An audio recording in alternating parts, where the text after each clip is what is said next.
અમદાવાદ હોય કે ગુજરાત, થોડા સમયથી ઘણા બધા અકસ્માતોના કેસ એ વધી રહ્યા છે, ચાહે ટુ વ્હીલર પર હોય. અને સ્પેશિયલી જો વાત કરવામાં આવે તો હાઈકોર્ટે આની પહેલા પણ કહ્યું હતું કે ટુ વ્હીલરમાં હેલ્મેટ છે ફરજિયાત છે.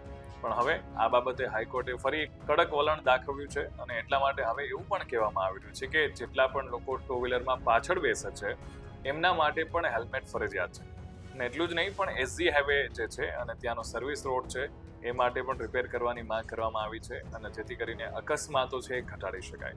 કારણ કે છેલ્લા ઘણા સમયથી અકસ્માતોની સંખ્યા છે એ હેલ્મેટ ના પહેરવાને કારણે વધી રહી છે, અને જેના કારણે ટ્રાફિકની સમસ્યાઓ પણ થઈ રહી છે અને અકસ્માતો પણ વધી રહ્યા છે. અને એટલા માટે થઈને હાઈકોર્ટે છે આ નિર્ણય લીધો છે કે જેટલા પણ એવા જંકશન છે, ખાસ કરીને એવા જંકશન જે બહુ જ ક્રુશિયલ હોય છે, જ્યાં ટ્રાફિકની સમસ્યા પણ થતી હોય છે અને જેના કારણે અકસ્માત થવાની સંખ્યા પણ વધતી જતી હોય છે, એટલે એવું કહી શકાય કે અકસ્માત થવાની શક્યતાઓ છે એ વધી જતી હોય છે, એ ઘટાડવા માટે થઈને હાઈકોર્ટે એ કડક શબ્દોમાં કહ્યું છે કે કોઈ પણ ભોગે છે જો આપણે ઘટાડવા હોય અકસ્માતો તો એના માટે હેલ્મેટ પહેરવું જરૂરી છે.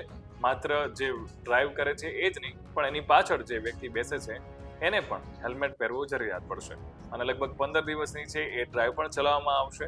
એટલે હું પર્સનલી એવું માનું છું અને એવું કહેવું પણ જરૂરી છે કે હેલ્મેટ એ માત્ર ચલણથી બચવા માટે નહીં, પણ આપણી સેફટી માટે એ પણ જરૂરી છે. અપીલ કરીએ છીએ કે આપણે બધા છે હેલ્મેટ પહેરીએ, ચાહે શહેરમાં રહેતા હોય કે પછી બહારની તરફ આપણે ડ્રાઈવ કરતા હોય.